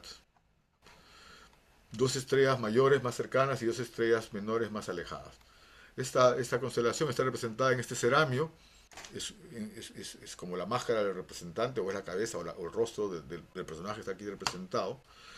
Y está inscrito en una especie de forma de 8, de forma del infinito, ¿no? En el cual son dos personas que se van cruzando, en fin, le dan toda una visión mitológica. Esta es una de las principales representaciones de la Cruz del Sur en lo que viene a ser el concepto de la doble dualidad, que está representado en el altar de Coricancha, ¿no? Que son las dos estrellas, las dos abuelos de arriba, el sol y la luna, y los dos abuelos de abajo, la tierra y el agua, ¿no? Entonces, las cuatro estrellas de la Cruz del Sur son pues los cuatro abuelos, dos arriba, dos abajo, ¿no? Aquí también lo tenemos representado en esta figura de los Tiahuanaco, también con la doble dualidad, ¿no? Aquí también está representada en otra vasija Tiahuanaco, también con la doble dualidad, representando el trabajo en los Andes y en los tres mundos. Aquí está representada en los dos ojos de abajo y los dos ojos de arriba de este personaje. Aquí está representada también en el escalonado que está sobre el gorro, con el cuadrado que está en la base representando también a la Cruz del Sur que está bien siendo vista por el astrónomo. Y aquí está representada en los dos ojos del papacho del maestro y en las dos acuyicus de coca dentro de la cruz. También está la cruz cuadrada, por así decirlo, y la cruz del sur, ¿no? Representando la cruz y las diagonales y la doble dualidad, ¿no? O sea, por eso la Cruz del Sur, uno de sus significados simbólico-espaciales es la doble dualidad y puede estar representado de diferentes maneras. Aquí también lo tenemos como una de las imágenes anteriores en los dos ojos del mundo de aquí y los dos ojos del mundo de arriba, ¿no? Entonces, el, la metáfora como una herramienta de la narrativa mágico-mítica es fundamental para el entendimiento cósmico. Entonces, el ingreso al entendimiento cósmico no es un entendimiento racionalista. No estamos midiendo, ¿no? Ni sacando análisis y conclusiones. No, estamos observando y estamos sintiendo, y estamos representando y estamos dialogando y estamos recreando, y estamos escuchando, y estamos viendo, y estamos también entrando en conexiones a través de ceremonias y de espacios y de estados de la conciencia abiertos a través de plantas, etcétera, ¿no? Entonces toda esta doble dualidad también se va a presentar en el símbolo del Aini, en los brazos cruzados, en la mano que da, en la mano que recibe, ¿no? En esta relación que va de adentro hacia afuera y de afuera hacia adentro. Recibimos lo que damos y por lo tanto vamos a dar lo que recibimos y entramos en una ciclicidad. La energía entra cuando hay dar y recibir de una manera constante, se entra en una dinámica energética. Y los abuelos lo sabían perfectamente, por eso crearon este símbolo fundamental para justamente entender ahora de qué se trata la comunidad. No es posible entrar en dinámica comunitaria con la vida si no reciprocamos con la vida. Si yo no estoy cuidando a la vida, que estoy reclamando que la vida no me cuida. Pero si yo cuido de la vida, vamos a ver cómo la vida nos cuida. Igual si soy egoísta con la vida, ¿por qué me apena que la vida sea egoísta conmigo? O sea, ¿por qué? Porque eso entramos en el algoritmo. Esto es muy importante. Creo que lo dije en la sesión anterior y lo repito. Si algo nos ha dejado de conocimiento, de sabiduría, el uso de las redes en los celulares, es el manejo del algoritmo y saber que somos algoritmos. O sea, todo lo que sentimos, todo lo que está dentro de nosotros vibrando, pensando y todo eso, eso es lo que estamos vibrando, eso es lo que estamos recibiendo de la vida, porque somos ese algoritmo y se va a multiplicar, ¿no? Entonces, es importante en ese sentido el símbolo del AINI, porque tiene que ver con la generación de los algoritmos. O sea, vas a recibir lo que das. Si tú pones en las redes imágenes de perritos, vas a tener más imágenes de perritos. Así nomás es la vida. Y eso nos lleva a uno de los símbolos también fundamentales de la cultura andina, que está representado en esta piedra de Chayapata, que es el símbolo del Hiwasa, es el símbolo de la pareja, de la unidad de la pareja. En esta representación hay un cuerpo que tiene dos cabezas, ¿no? Y las cabezas no tienen ojos, porque no han perdido su yo personal, su mirada personal. ¿Para qué? Para que sus dos bocas, con sus dos ombligos o sus dos corazones, formen a la cruz del sur, la doble dualidad nuevamente, ¿no? Entonces, con la cruz al centro, la cruz cuadrada al centro, y el cuerpo que está haciendo Aini, tiene los dos brazos cruzados sobre el cuadrado, que es su cuerpo, ¿no? ¿Por qué no tienen ojos? Porque el principio del Hiwasa es a donde cuando nace la pareja muere el individuo. Es un principio genial, genial, porque es el principio que nos permite proteger a la semilla, que es el hijo. Solamente protegiendo a los hijos y teniendo hijos nobles tendremos una sociedad noble. Pero si los hijos son unos malcriados, unos libertinos, ¿qué podemos pedirle a la sociedad? Entonces, el principio para que la sociedad sea una sociedad armónica es que criemos hijos armónicos. Y para eso necesitamos una pareja armónica, necesitamos hiwasa. Entonces, los abuelos se lo sabían todas. Esto es fundamental. Hoy, obviamente, dile eso a un joven, te van a mirar, te van a decir, oh, estás retrasado, ya eso está caduco eso. Así te van a decir. Porque no entienden. Obviamente, pues que le podemos pedir a un joven que entienda, un joven alienado, porque ahorita están lamentablemente alienados, ¿no? Pero nuestra tarea como adultos es proveerles también de otras visiones, ¿no? Entonces creo que nos corresponde primero entender bien para poder hacer algo y hacer llegar a los jóvenes una visión más sana de la vida para que tengamos sociedades más sanas. O sea, esa es la clave. Esa es la clave. El mundo está lleno de gente como sabemos que es porque han sido criados de esa manera. Solamente cuando empecemos a criar nuevamente seres humanos correctos, ya para tener una sola palabra, ¿no? Vamos a tener unas sociedades correctas, ¿no? Entonces, bueno, eso tiene que ver con este símbolo, ¿no? La clave de una buena crianza es una buena pareja. Y para que la pareja sea una buena pareja, cuando nace la pareja muere el individuo. Porque si nace la pareja y sigo buscando mis intereses personales, ya no hay pareja, pues, ¿no? Y entonces, y si se rompe eso, ¿qué tenemos como producto? Personas malcriadas, personas heridas, ¿no?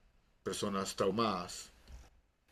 Y eso nos hace países colonizados, porque no estamos bien parados. Entonces todo se concatena, ¿no? Y por eso es que la filosofía de los abuelos es muy importante, porque con claridad, con pocas imágenes, con un manejo simbólico del espacio, nos plantea a través de este lenguaje una narrativa profunda de lo que el ser humano puede alcanzar, ¿no? Entonces, le cuentan de su sueldo, le descuentan. Y por eso A ver, otro aspecto ya un poco para ir terminando, ¿qué horas son? Sí. Es el arquetipo humano, el superhombre humano, ¿no? La, la imagen de superhombre es muy importante en cada cultura, ¿no? Para unas culturas el superhombre es el guerrero, para otras culturas el superhombre es el poderoso, para otras culturas el superhombre es el adinerado, el millonario, en fin. Para el mundo andino, ¿quién es el superhombre? Hay una imagen que es muy importante, que está en el altar mayor en Chavín, del templo viejo de Chavín, que lo denominan el lanzón de Chavín, y que en realidad la representación es una huanca, es una piedra parada, que representa a Choquechinchay. Choquichincha y ese gran maestro jaguar, ¿no?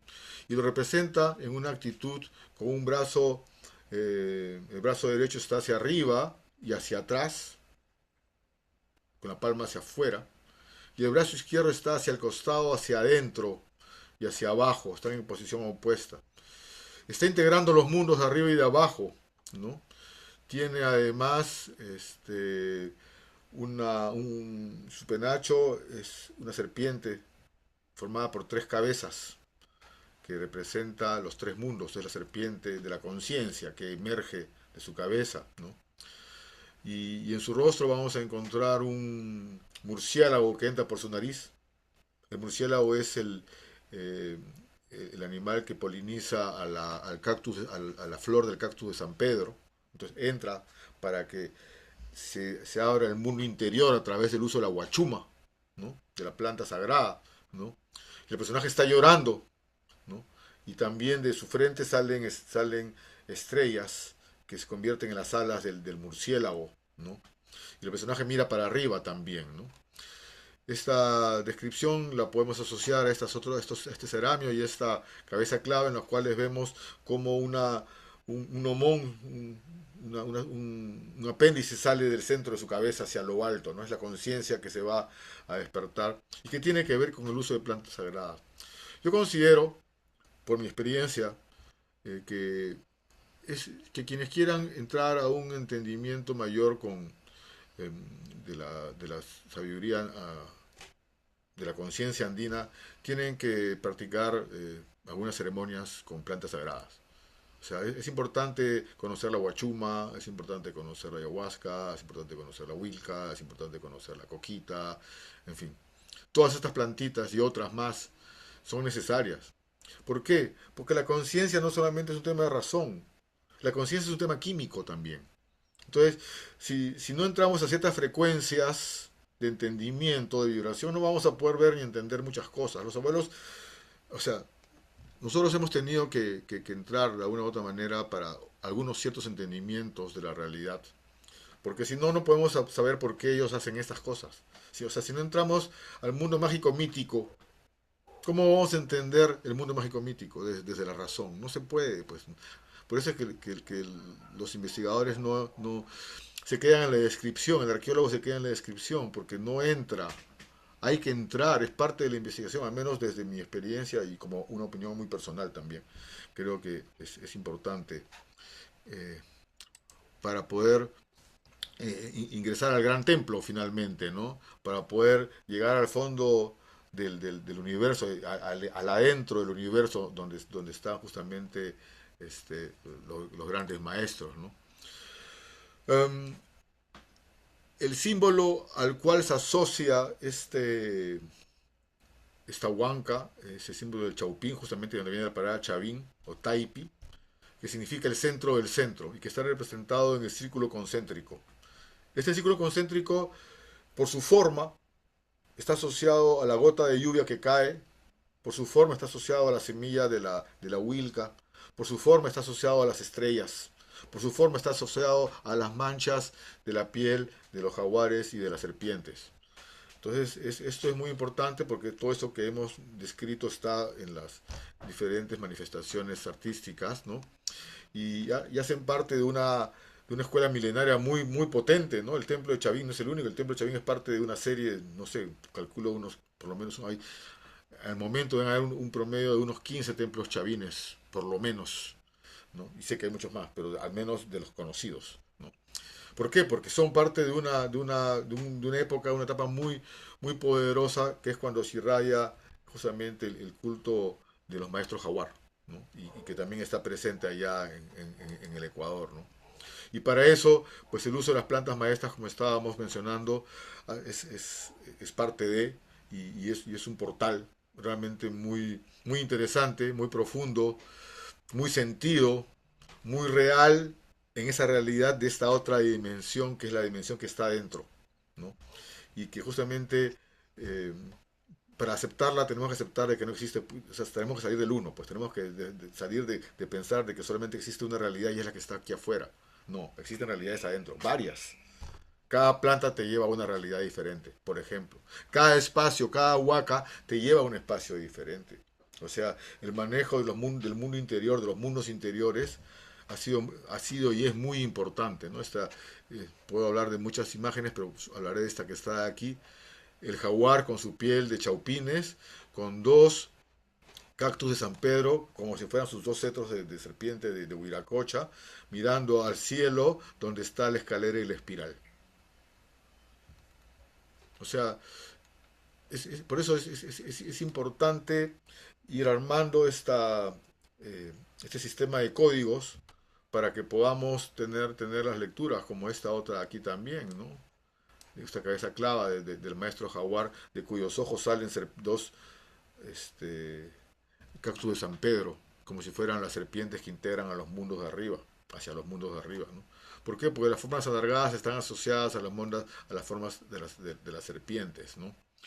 Y esta otra que también es muy interesante, que es una fotografía que hace el Taita Carlos Mía de una viga ornamental que está en el quinto piso debajo en Chavín, y en donde hay un jaguar con forma de pez que atraviesa a la Cruz del Sur, que está representada en dos chacanas escalonadas y dos cruces cuadradas, o sea, doble par nuevamente, ¿no? Doble dualidad, y que está representando nada menos que al Wilcamayo, porque el jaguar serpiente, el jaguar pez es el que atraviesa el río sagrado, ¿no? Entonces, miren cómo el simbolismo solamente se va a armar si manejamos la dinámica espacial simbólica. Si no, o sea, si queremos entender signo por signo, así no es. La lectura es una lectura contextual, no es una lectura icónica, ¿no? Es muy importante eso, ¿no?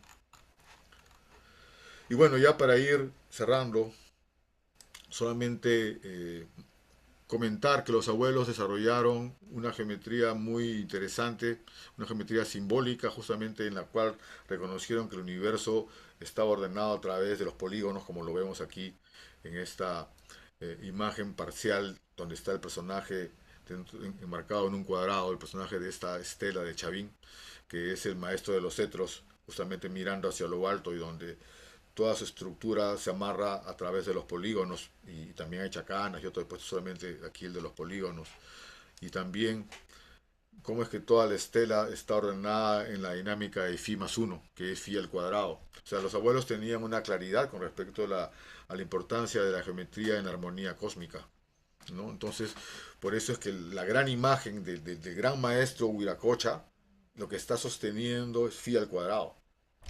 Se está sosteniendo la dinámica del crecimiento armónico de la naturaleza. Entonces había una claridad, quienes nos falta esa claridad es a nosotros. ¿Por qué? Porque no estamos trabajando con los códigos apropiados, y uno de esos códigos es justamente la geometría. La geometría sagrada es fundamental. Por eso es geometría sagrada. Por eso es que todos los pueblos, todas las grandes culturas se definen por haber tenido una geometría sagrada y por tener símbolos geométricos. Porque en la geometría está la lectura del cosmos, está el orden del cosmos, ¿no? Y entonces los abuelos supieron justamente tener esa mirada cuántica, esa mirada de las diversas probabilidades de lectura, ¿no? Que nos va a dar el diseño de esta estela sagrada justamente del maestro, ¿no? En la cual vamos a encontrar las redes fundamentales, como esta red de 8x3, en la cual se organiza la armonía del personaje, o la ley de la chacana, de adentro hacia afuera, o la ley de Φ más 1, donde las cabezas de los jaguares aparecen en los centros de Φ del 1, que es el cuadrado, etcétera. Entonces, toda esta dinámica nos está hablando de que cuando los maestros erigieron el templo de Chavín y erigieron los diversos templos, ellos ya tenían una mirada muy precisa de lo que es el orden cósmico a través de la geometría, ¿no? Y sabían de que ese orden cósmico pues estaba en todo, no solamente en la geometría, sino en la naturaleza. Por eso es que también este maestro es un maestro de la chacra, donde hay maíces, donde hay pumas, donde hay cóndores, donde hay serpientes, es decir, donde la vida es una chacra. Es decir, la vida es un trabajo permanente de cultivo, hay que cultivar la vida. ¿no? Huiracocha es eso, no solamente es el gran coordinador, es el gran cultivador, ¿no? Y eso es parte de este superhombre andino. O sea, la imagen del superhombre está en aquel ser que puede integrar toda la dinámica cósmica, toda la dinámica de la naturaleza en sí mismo para convertirse en un creador de vida a través de la agricultura, a través del arte, a través de la arquitectura, a través de la sabiduría. Y bueno, sobre todo a través de su integración con el movimiento del cielo, ¿no? Que es el que le va, como vemos en esta imagen, el que le va a dibujar los momentos del año a través de las proyecciones de la sombra. Entre otras cosas, porque esta imagen tiene una cantidad de información fabulosa también, ¿no? Y bueno, aquí está, esta es la imagen de Juan Poma que les decía, del astrólogo poeta que sabe del ruedo del sol y de la luna, ¿no? O sea, curioso cómo Juan Poma dibuja justamente al personaje con su cetro, ¿no? Y que ya en Sechín, que estamos hablando de 4000 años de antigüedad, también está el mismo personaje, idéntico, con su cetro, ¿no? Entonces, la continuidad de la tradición como justamente el sustento cultural a través de los linajes, la importancia de los linajes, ¿no? Porque son a través de los conocimientos de padres a hijos como se da el conocimiento y la formación en nuestras sociedades. Y por eso es que vamos a encontrar pues que esta sabiduría se expande por todo el territorio. En todas partes vamos a encontrar los símbolos, los saberes, ¿no? Justamente porque hay linajes, y esos linajes tienen que ver con familias que van expandiéndose a través de los matrimonios, de los hijos, de personas, de familias que viven en el valle, con familias que viven en las alturas, con familias que viven en la costa, y así todas las familias pueden intercambiar y intercambiar no solamente productos para la vida, sino intercambiar saberes, ¿no? Y todo eso permitió que hubiera esta gran cultura del Tahuantinsuyo, ¿no? Bueno, hasta aquí llego. Creo que ya aquí todo lo demás es solamente eh, es, eh, seguir un poco viendo las probabilidades de la cuántica del símbolo. Pero quisiera cerrar con esta, que es el famoso degollador.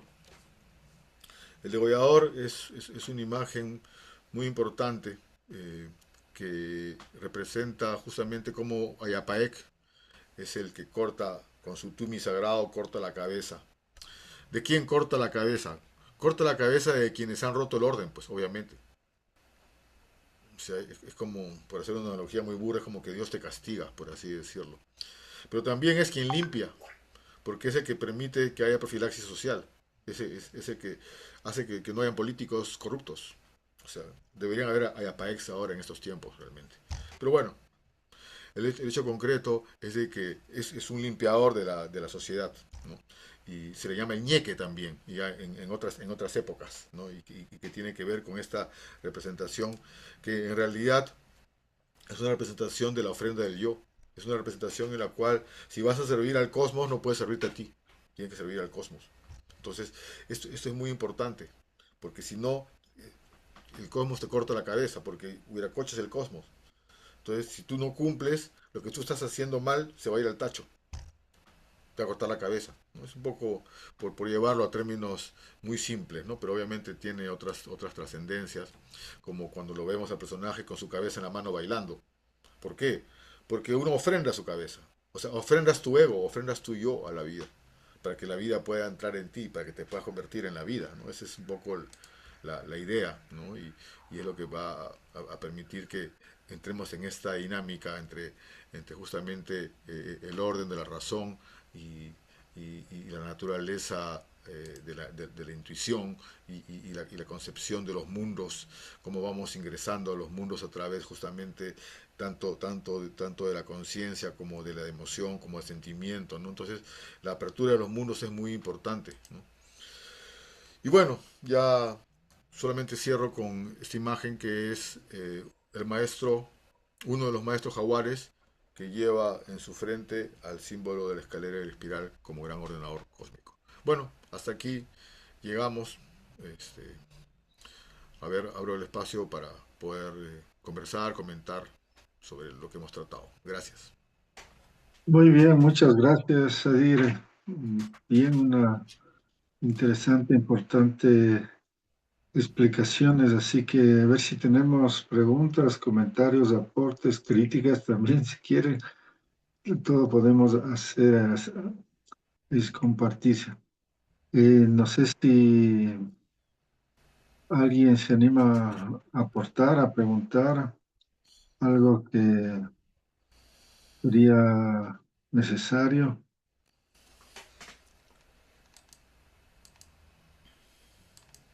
Bueno, a ver, eh, lo importante no es esto de entender, ¿no? De que supuestamente aquí no había escritura, ¿no? Ese es uno de los argumentos que suelen soltar, ¿no? Es decir, para minimizar, para despreciar que aquí no había escritura. Pero cada vez se va uno dando cuenta de que existían diversas formas, como igual se decía de los egipcios, ¿no? Ah, tampoco tienen escritura, hasta que un francés de apellido Champollion descifró los jeroglíficos egipcios y ahora se puede leer. Es como que ahora nosotros veríamos los gráficos chinos, y es para nosotros parecen rayas, ¿no es cierto? Parecería que no es de escritura, pero es de escritura. Y valga señalar que desde esta presunción occidental, eh, el lenguaje que nosotros utilizamos o la grafía que nosotros manejamos ni siquiera viene del propio Europa, sino que viene desde los fenicios y desde los egipcios. Es decir, esta definición de cómo es la A, la B, la C, tiene que ver con una estructura que viene desde los fenicios, es decir, desde el Medio Oriente, por lo que ahora conocemos como los países de Siria, de Líbano, esos países eran los antiguos fenicios y ellos utilizaban ese tipo de grafía, ¿no? Y así ha habido muchos, incluso ahora sabemos que los quipus eran también, hay una serie de referencias, tanto es así que las quemaron. ¿Por qué? Porque no querían que se sepa, ¿no? Para que no puedan divulgarse, no pueda, no pueda saberse lo que se guardaba, porque un pueblo sin historia es un pueblo fácilmente manipulable, domesticable, y eso es lo que hemos sido, ¿no? Nos han convertido justamente en eso, ¿no? En seres en que no podemos valorarnos porque no tenemos historia, porque nos cortaron y nos cuentan otra historia. Entonces esa historia nos crea complejo, no nos permite aceptar, valorar al indio que tenemos dentro, ¿no? Pues todos quieren blanquearse, ¿no? Quieren hacerse más europeos que los propios europeos. Esa es la paradoja, la ironía, ¿no? Y yo cuando vivía en Francia me podía dar cuenta de eso, ¿no? Decía, qué increíble.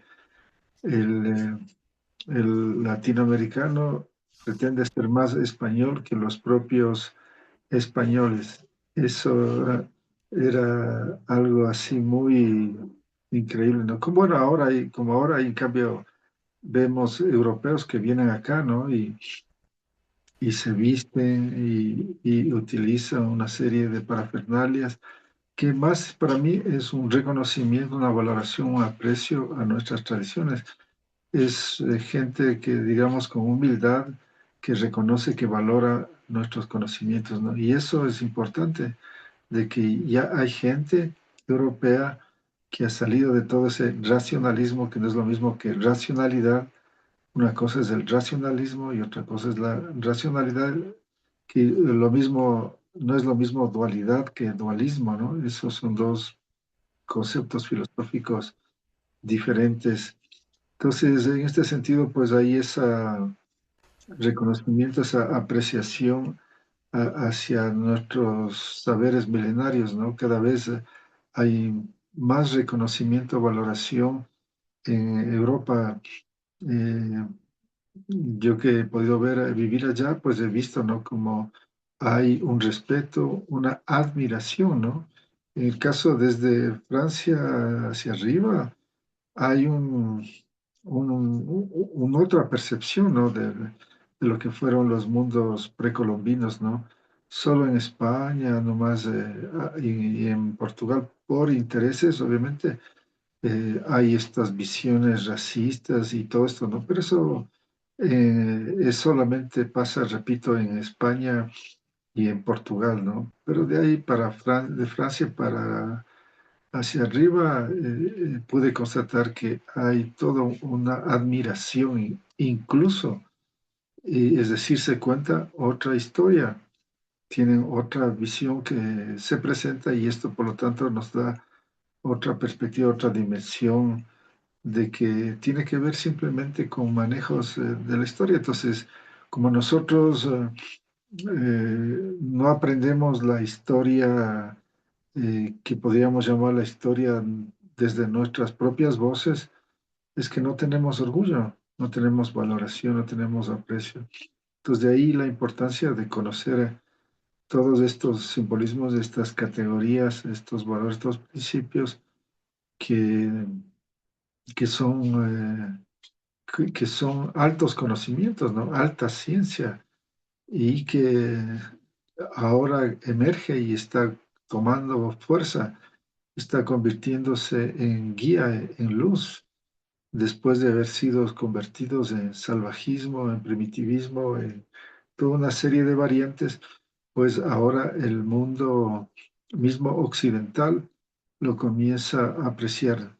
No todos, pero obviamente hay una buena cantidad de personas que están saliendo del engaño de toda esa forma en que fueron obligados también, fueron adoctrinados y llevados a toda esta situación que vive la humanidad actualmente. Así que por ahí tenemos que ir también despertando. Alberto Miranda dice, en las momias encontradas en Egipto se ven con los brazos cruzados, se parece a la simbología de los antiguos de nuestro continente.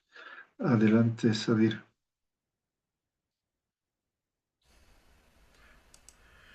Bueno, de lo que tengo información es que alguien por ahí encontró tabaco y coca en una momia egipcia.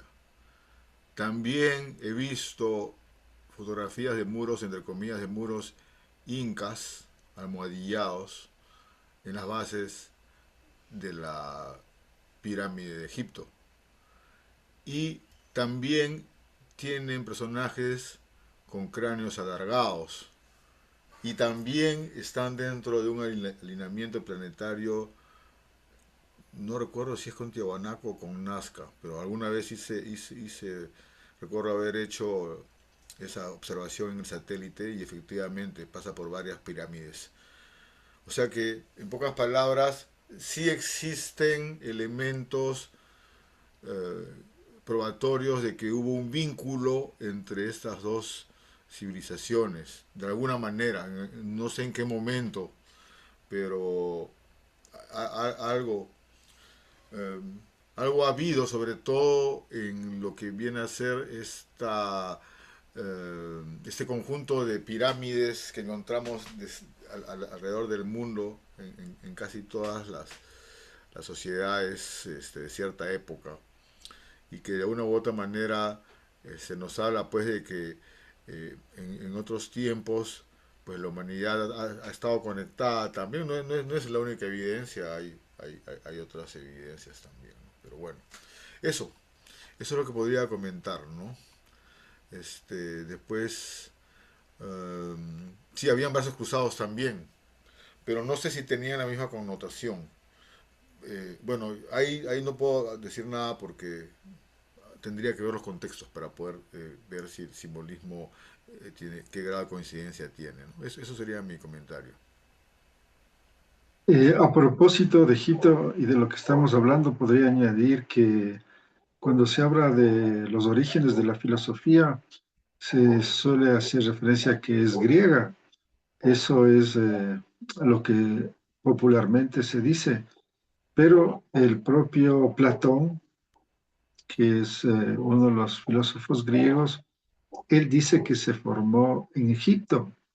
En uno de sus libros hace esa referencia, ¿no? Entonces ahí se cae esa idea de que ellos la inventaron, ¿no? E incluso hay otro personaje más antiguo de Platón que es Tales de la ciudad, sí, de la ciudad-estado de Mileto. Y él también hace una referencia a que él se formó en Babilonia, es decir, en lo que hoy es Irak, es decir, en la antigua Mesopotamia, porque en esa región hubieron varios grupos y con diferentes preeminencias o potestades que alcanzaron, especialmente en la primera etapa, los sumerios, después tenemos los asirios, los babilonios, los persas. Estos son los pueblos que se sucedieron y que alcanzaron eh, mayor control de lo que fue la antigua Mesopotamia. Entonces, por eso es que tuvo su época de esplendor, o su época en donde ahí estaban las grandes bibliotecas y obviamente muchos en esa época se iban a estudiar, como ahora se van a Estados Unidos, a Europa. Antiguamente iban a la antigua Mesopotamia, porque ahí pues se habían abierto, formado o activado una serie de ciencias que estaban obviamente al servicio de las élites, ¿no? Eso valga siempre recalcar de que todos ellos fueron parte de estas inversiones que hicieron las élites para justamente desarrollar mejores armas de labranza o de guerra, como ahora estamos viendo, ¿no? Una inversión con propósitos de expansión comercial, política, económica, cultural, etcétera. Entonces, esto se inicia justamente desde los sumerios y no ha parado hasta el día de hoy. Llevamos ya 4.000 años más o menos en esto, ¿no? Que se calcula y en consecuencia, pues estamos viviendo simplemente el clímax de eso que empezó en Sumeria, ¿no? Ese acto en donde se produjo esa ruptura, ese quiebre con el mundo indígena milenario de toda la humanidad, ¿no? Ese mundo compenetrado, compaginado con la naturaleza y que todas estas culturas, y lo interesante es que, imagínense lo que decía Sadir, ¿no? De que se ha encontrado coca en tumbas egipcias creo hasta de los faraones, me parece, y eso demuestra de que ya navegaban. ¿Y cómo es que navegaban hasta allá? ¿Qué barcos tenían, no? Entonces, eso además demuestra que los que recién llegaron hace 500 años a descubrir, ¿no? Ya había un proceso mucho mayor de contacto, de relación entre los distintos pueblos y en este sentido pues se van cayendo una serie de falacias, de sofismas, que es lo que estamos viendo, ¿no? Está cayendo Occidente con todas sus formas, ¿no? Expresiones de convertirse en el centro del mundo, de creer que todos deben pensar como es Occidente. Y lo que tenemos que mirar es que hay otras formas de mirar la realidad. Esa no es la única, ni la mejor, ni la superior. Hay otras formas que son diferentes y que quizás la diferencia es que cuál está más compenetrada con las leyes de la naturaleza o con la ley del orden o las leyes originales, ¿no? ¿Cuáles son las leyes originales? Las que existieron antes de que existe el ser humano, porque nosotros estamos en este mundo, en esta vida, no hace muchos años en comparación a la existencia del cosmos en sí mismo. Es decir, hay una ley de origen que está anterior a la existencia del ser humano y que nosotros deberíamos justamente a través de, yo comparto también lo que es Sadir, las plantas nos ayudan, nos dan, nos facilitan, nos permiten comprender eso, ¿no? Es como, en mi caso personal, también he podido no necesariamente leerlo en libros o escuchar a algún maestro, sino de vivirlo. Y eso es lo interesante, lo importante de que si podamos cada uno de nosotros hablar desde la experiencia, hablar desde el conocimiento, hablar desde adentro, ¿no? Y no desde las imaginaciones, las creencias, las suposiciones y cualquier cosa. Así que eso sería importante, la invitación para que puedan descifrar todos esos códigos, porque lo que hemos visto y que nos han dejado los abuelos son códigos, es decir, es un lenguaje muy especial y eso no lo puede leer cualquiera. Solo personas que tienen ciertas capacidades, talentos, habilidades, conocimientos y que han entrado en otros niveles, en otras categorías, en otras dimensiones, pueden hacer esas interpretaciones o desciframientos, que es lo que nos refleja o nos permiten entender de que tenían un pensamiento complejo, como se dice ahora, ¿no? Es decir, no era un pensamiento racionalista, sino un pensamiento complejo, ¿no? Quiere decir un pensamiento mucho más profundo que la cuántica. Hay una pregunta, Sadir, que te voy a leer. Dice, ¿la torsión o cruce de piernas de las figuras humanistas en las piedras tiene algo que ver con la representación de conocimiento andino? Me imagino que es sobre la energía en torsión del centro de la columna vertebral. Ahí corrigió. La torsión o cruce de piernas de las figuras humanoides, ya lo decía. En las piedras tiene algo que ver con la representación de conocimiento andino sobre la energía en torsión del centro de la columna vertebral. Bueno, he visto diversas piezas arqueológicas que tienen que ver con contorsionismos.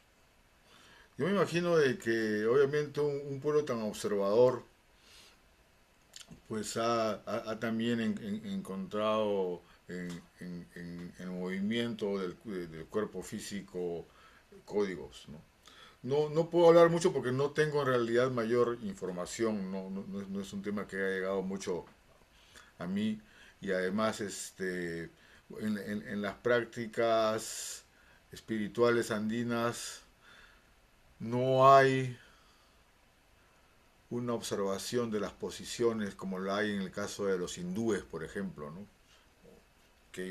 O de los chinos que ellos tienen en la actualidad, lo cual no quiere decir que en el pasado no lo haya habido, en la actualidad se ha perdido si es que lo hubo, ¿no? Entonces, bueno, esa es una pregunta que no puedo comentar mucho, sí. Lo que sí puedo decir es de que en el caso de las piernas cruzadas, este, de una de las imágenes que se vio, sí se trataba del andar.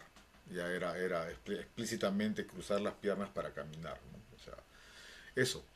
Y que sí efectivamente también hay posiciones de maestros, porque hay muchos ceramios entre los mochicas sobre todo, de los maestros en diversas posiciones, unos con piernas cruzadas y muchos arrodillados también. Entonces, habría que hacer, es un tema interesante, pero bueno, habría que ponerse a investigarlo, ¿no? Eso. Eh, la noción de torsión la hubo también Anahuac. Ahí he visto también, claro, ahí también hay. Eh, Sí. eh, Quizás es lo que yo he podido descifrar o entender cuando vemos la relación que hay un ojo cuadrado, un ojo redondo y que con una serpiente no está hablando, ¿no? Lo que decía Sadir, de lo, justamente lo que ahora la ciencia nos habla, ¿no? Del lado intuitivo, perceptivo, del lado racional, de la razón, ¿no? Es decir, los dos hemisferios.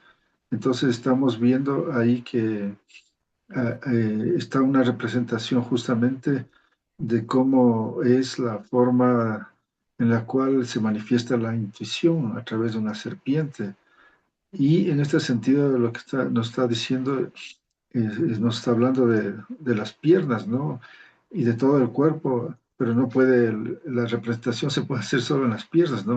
En el sentido de decir que el cerebro derecho controla el lado izquierdo y Mm. viceversa, ¿no? El cerebro izquierdo, el lado derecho. Entonces, para representar, hacen la cruz y las manos, sino cómo haces la representación. Entonces, eso nos hace ver de que ellos ya eran conscientes de esto. Es decir, cuando uno mira todo esto, y, aparece que supuestamente eh, ya recién se está descubriendo muchas cosas, lo que Occidente recién ha descifrado, ha descubierto, y no, este conocimiento ya es mucho más antiguo. Ellos que lo desconozcan es otra cosa, pero evidentemente que estos conocimientos que ahora lo manejamos ya lo conocían, lo sabían nuestros abuelos, nuestros antepasados, ¿no? Eso es importante hablar así, ¿no? No de los conocimientos de los indios, de los indígenas. eh, no, son nuestros abuelos, ¿no? Son nuestros antepasados. Entonces, eso también es otra posición, otra actitud, ¿no?